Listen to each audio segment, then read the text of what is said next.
first off, just a huge thanks as well to the community of backers that made this all possible. I mean, the campaign was only successful because there's so many people that were just enthusiastic and excited and out there on social media and telling their friends about it and commenting on all of our posts and liking our stuff and sharing our stuff. And a huge thanks to you, of course, for having us on the podcast at that time, because I think there was a lot of people that had a lot of questions about what we were doing, and that episode in particular really helped us clarify a lot of things and gave us an opportunity and a platform to talk about who we are and what we stand for. So thanks for that. I guess Himaro, you could probably field this question about the Kickstarter. Well, I want to echo what you said first, Chris. It was really humbling to see the community that came around Source in such a short time. Our Discord is really active. We have people who we just basically consider like close friends now that, we're just interested in the product that we built. So it's been an amazing adventure, pun intended 100%. And we're just glad that there's so many people that share our vision. And that was shown through the Kickstarter. And our Kickstarter, we were really happy with too. I think for obvious reasons. It was our first ever Kickstarter. We were able to exceed our expectations, if we're being perfectly honest. And that allowed us to just continue pursuing our dream and crafting this love letter to the community. So I'm just going to grab these numbers. So we actually raised, now of course, I'm lagging out here. But across 1,103 backers, we were able to reach 201K basically. And we had a rally in the last day that was really fun. And this was across 22 different countries that we're going to be supporting shipping for. So not only, do we have people in the US, but we also have people in Switzerland, we have people in Sweden, we have people in the UK. And that's really exciting to us because we already are realizing, hey, everybody's kind of sees this vision. It's not isolated to a part of the world. And we were glad that we were able to reach them, and we hope to continue doing that in the future. Some crazy numbers that we have. I think, Bob, you want to go over the hex counts and things like that? We had some really cool manufacturing numbers here as well.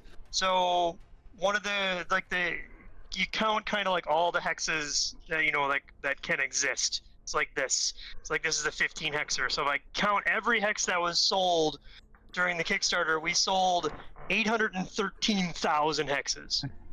Yeah. So we're really happy with that number. Wow. That's really cool. I'm really happy with that.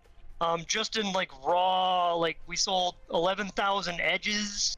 So we talked about the edges. I don't have one laying right here right now, but you can probably see some photos of those other places. Those edges are revolutionary. Find out about them. We love the edges. I think you guys are going to also love them. They're so unique. And then, 24 hexers. We sold 15,000 of those. And then I guess I had the number here for the amount of trees, but that's not here anymore. But it's like 10,000 trees, which was also really cool. I like to think about it okay, all of these are getting manufactured, which I can imagine this facility, not that I've gotten to see it just yet, but with all these hexes just being printed, how cool that must look. ASMR video. Yeah. And that means we could probably get to 1 million by the pledge manager. That's true. 813,000 hexes, right? Yeah. So 1 million hexes would be a better number. What can I say? It'll happen. Most excellence. We'll get way more than 1 million. By the time we're shipping this, we're shipping way more than 1 million. That's awesome. And it's important to note that was just over a 30-day period, or I think 32 days or something like that. So we're really looking forward to the future and kind of getting that hex number to astronomical levels. The more Source out there in the world, I think the more games and experiences and stuff we can share together. So I'm really excited to see how that scales.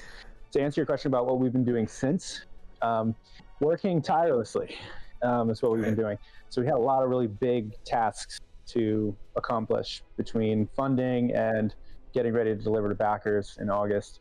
Probably one of the biggest was just selecting our manufacturing partner for TimeStrike. So I think we talked a lot about the fact that all the Source stuff was already done. We had most of the tooling completed, but the item was we really wanted to find a manufacturing partner that kind of shared our vision and what we were trying to do, and then understood kind of where we were coming from as a small publisher, as a first-time publisher, and was willing to work with us and help us from that point of view.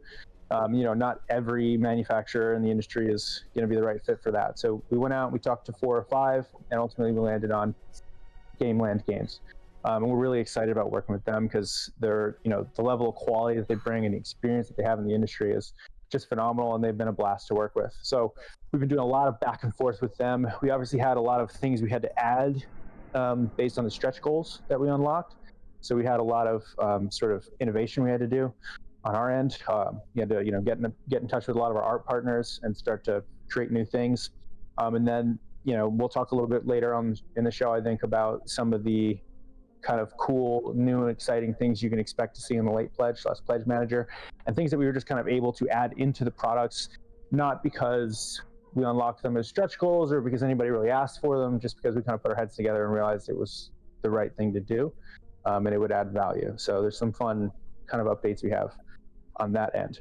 In addition to that, we had to find our logistics partners for shipping and delivering these things, fulfilling them around the world. So that was another kind of RFP process, if you will. You reach out to all of them, you see what what everyone comes back with, and then ultimately we circle up as a team and decide what's best.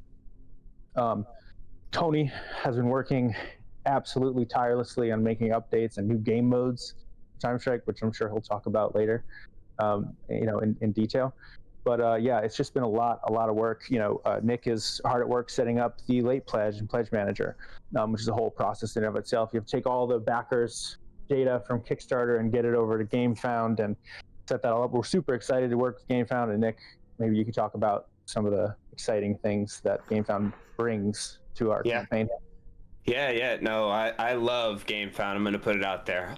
Setting up our Kickstarter was really tough, just to put it easily. So once I got a hold of GameFound, we're able to basically allow you guys to, all of your pledges will be imported. So you'll log into your accounts, or you'll probably have to create an account if you don't have one, but your accounts will automatically be linked to our pledge manager. And then you will have all of your purchases in the pledge manager. So you'll have your tier that you purchased in Kickstarter. And what you'll be able to do is either upgrade it, meaning you can change or get other tiers as well. GameFound doesn't put like a limit like the same way Kickstarter does, or you could do additional add-ons, things like that. And then you're going to be able to choose your environment themes, which I know is what everybody has been waiting for. And we're really interested to see what everybody's going to buy. We've done some polls just to see what environment themes people are really jiving to. So we have an idea, but I'm very interested to see what the full picture is. And that's going to help us obviously understand our manufacturing goals as well. So everyone will be able to pick their environment theme.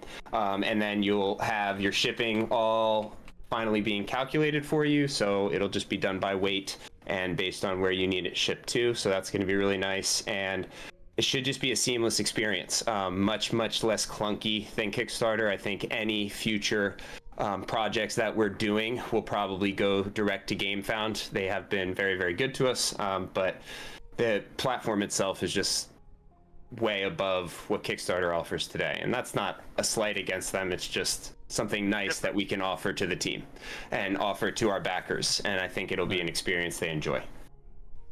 Yeah, I think one of the most exciting things that backers can expect at a GameFound too is they have stretch pay. I know for a lot of people, being able to spread the payments of a particular project backing out over a couple of months is something a lot of people always ask for in Kickstarter, and they just don't have that. You have to kind of pay it all right when the thing funds. But GameFound recently implemented stretch pay, and I think they're the only crowdfunding platform that offers it right now. So that's a pretty cool feature that you're going to get in GameFound. In addition to that, the lore has been being developed further. Obviously, we promised everyone a lore book, and one will be coming in every box of TimeStrike. So that has been an ongoing process, and hopefully we'll just talk about that a little bit more. So Hannah's been hard at work on that. She's not here tonight, so I'll share what I can about it. What else?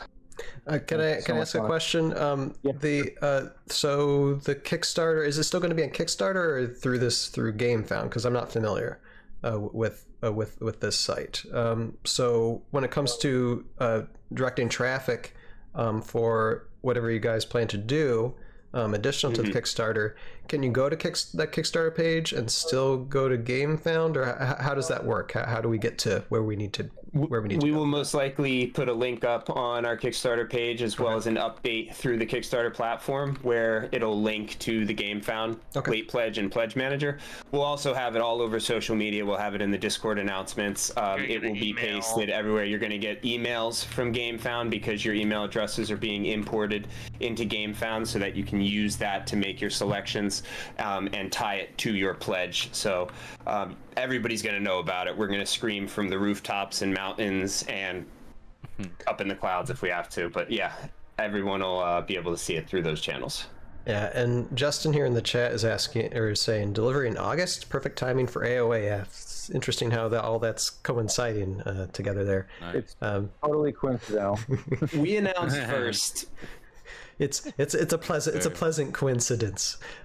Justin's also saying, I pledged for double deluxe, but if I can afford it, plan to upgrade to triple. I get Highland, Tundra, and Desert. You know, I'm really interested in actually the 8-bit one. I think I'm the most interested in the 8-bit one. That's just maybe just my old Nintendo Super Mario days. You know, if you ever if you're old enough to have lived through that, you know. We did a poll in our community asking what people are most excited about, and 8-bit didn't perform well. It was like bottom of the list, but I think it's super sleeper. I think it's underrated. I think so, once you have the 8-bit in your hands, the possibilities are gonna start popping off in your mind. That's the one I'm probably most excited about. I think there's a lot of games I want to build for an 8-bit environment. I could see people 3D printing Minecraft miniatures and using it to play Minecraft on it very easily. Even I think it was Chris or Salpy or Tony that showed me there was actually these 8-bit trees that somebody had built, and just 8-bit figures on an 8-bit map. I mean, come on, it can't get much cooler than that. To me, I'm super excited about it. Yeah, nostalgic, but also just like, I think it's going to be really unique. I don't think anybody else in that space is doing that outside of digital right now. Nobody's like, hey, real life 8-bit. It's all, digital 8-bit, retro. What about in our hands? Like, we're all about the tactile. I think it'll be super powerful.